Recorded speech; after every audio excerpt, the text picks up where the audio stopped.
I'm feeling pretty under the weather right now. Was out all night. Went to a car show, some other shit.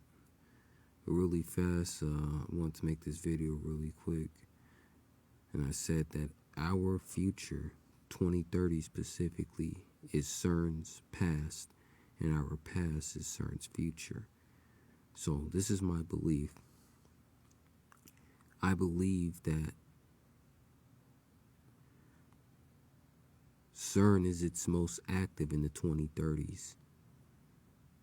And from that point, I don't know if it's the year 2030 or 2031 or 2032, but definitely in the 2030s, that is when CERN is its most active. And it cascaded, it ramified. Well, basically, if a wormhole opens up, it's going to basically disperse throughout all of existence, or time in general. Time is basically moments of your existence, or a clock, so to speak. And the numbers in general is just a decimal or an exact, your decimal or whatever to your exact designation from start to finish.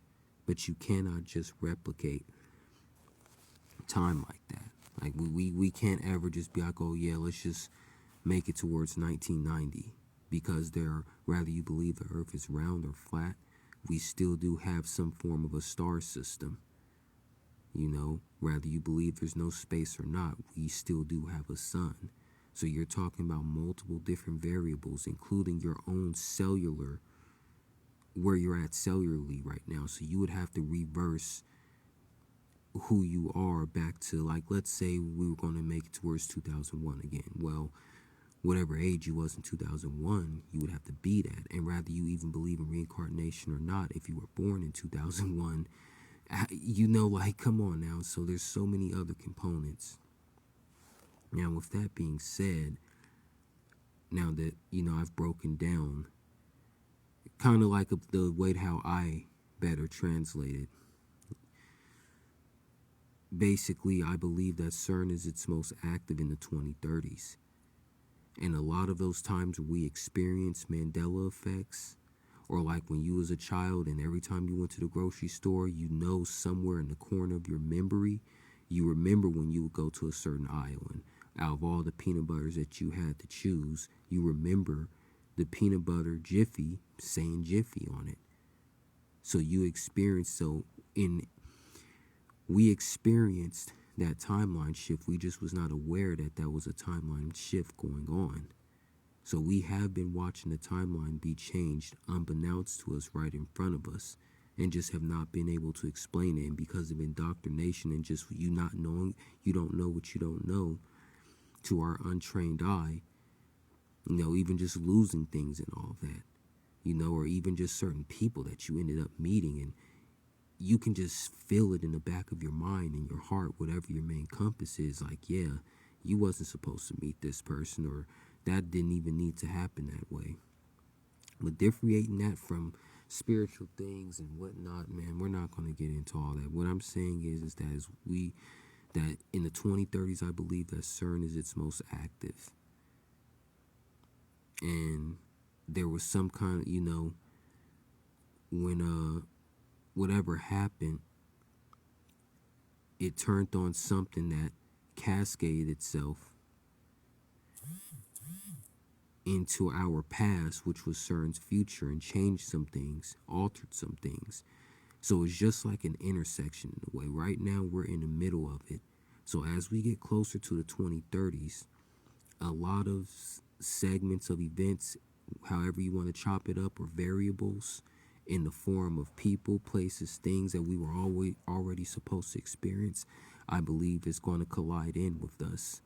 And even though they're just droplets or huge boulders of what could have been, or the things that are inevitable, once we get to our designation, the 2030s, that's going to be our main hotspot. And that is where a lot of people, I believe, will start to experience temporal time displacement, things you threw away years ago, and for some reason here it is. sitting in your garage or some crazy stuff like that. But it still has to be things that can still be possible in the present moment. It cannot break or disturb the natural order.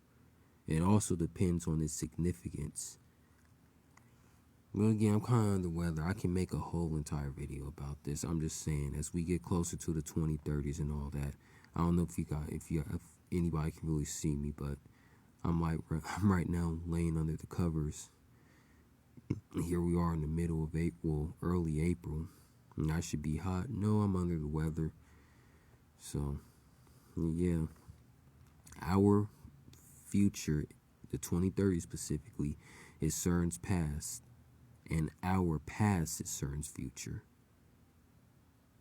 So, like I said, as we get closer to the 2030s, we might even just wake up and it's 2007 again. Whatever point that we got alterated from, or put it this way, like, I believe that our consciousness, if that happens, instead of the metaphoric morphing, we will wake up in whatever year that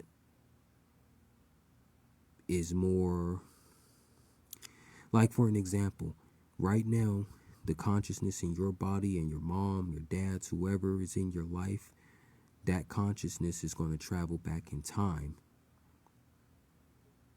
to its point of origin, rather when it was born, or maybe when this person was 5 years old, whatever, because it also depends on how your life might have been affected the most. So everybody will experience it from a different perspective, but it will be the same exact timeline, the same exact thing. We'll just experience it from different perspectives and pick up where we left off or get a complete restart. I don't know. I just know our past is CERN's future and our future is CERN's past. And as we get closer to the 2030s, these things are going to start to come more to fruition.